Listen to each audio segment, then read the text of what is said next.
খবরের কাগজে রায়ের এই খবরটা দেখা মাত্রই এবার রায় চিন্তিত হয়ে পড়লো। হ্যাঁ বন্ধুরা, ভিডিওতে লাইক দিতে থাকুন। একদিকে যখন অনির্বাণ এক মুহূর্ত অপেক্ষা না করে রায়কে নেওয়ার উদ্দেশ্যে রওনা হয়ে যায় অনির্বাণ, তখন রায়ের বৌমনিকে ফোন করে বলতে থাকে যে বৌমনি, অনেকদিন আগে আমি হয়তো রায়কে খুঁজে বার করতে পারতাম যদি আমি সেই সময় একটু সতর্ক থাকতাম, কারণ আমি যে বাড়িতে সেদিন নেমন্তন্ন খাওয়ার জন্য গিয়েছিলাম সেই বাড়িতেই রায় ছিল এবং সেই বাড়ির অ্যাড্রেসই এটা।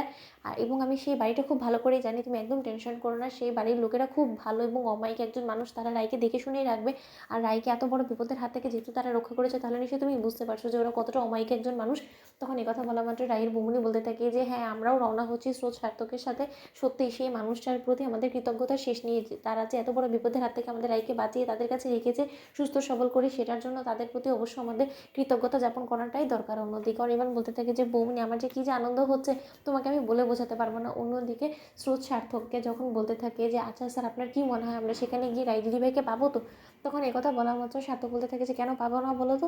তখন স্রোত বলতে থাকে যে রায় দিদিভাই এতদিন হয়ে গেল, কিন্তু তা সত্ত্বেও সে যদি নিজে থেকে আমাদের কথা মনে করতো, তাহলে নিশ্চয়ই রায় দিদিভাই অনেক আগে আমাদের সাথে যোগাযোগ করার চেষ্টা করতো, কিন্তু সেরকমটা কেন করলো না সেটা তোমার মাথায় ঢুকছে না। অন্যদিকে কথা বলা মাত্র সার্থক বলতে থাকে যে তুমি খবরের কাগজটা হয়তো ঠিক করে পড়োনি স্রোত, সেখানে উল্লেখিতভাবে লেখা ছিল যে মানুষটার প্রিয়জনের খোঁজ আমরা করছি, সেই মানুষটা স্মৃতি হারিয়ে বসে আছে, তার জন্যই তার পরিবার পরিজনের খোঁজ করার জন্যই খবরের কাগজে তারা খবরটা দিতে বাধ্য হয়েছে। তাহলে সে তুমি বুঝতে পারছো যে রায় দিদিভাই সেদিনকার অ্যাক্সিডেন্টের ফলে হয়তোবা সে স্মৃতি হারিয়ে ফেলেছে, তার জন্য হয়তোবা সে কাউকে চিনতে পারছে না। এখন তোমাকে একটা কথা আমি বলে রাখছি, হুট করেই তুমি তোমার রায় দিদিভাইকে সামনে পাওয়া মাত্রই তাকে জড়িয়ে ধরে এতটা তুমি এক্সাইটেড হয়ে যাও না, যার ফলে কিনা তার ব্রেনে কোনো রকম কোনো আঘাত যাতে না পড়ে, সেটাও তোমাকে খেয়াল রাখতে হবে। কারণ তুমি তো খুব ভালো করেই জানো যে তোমার রায় দিদিভাইয়ের এখন মেন্টাল কন্ডিশনটি কীরকম।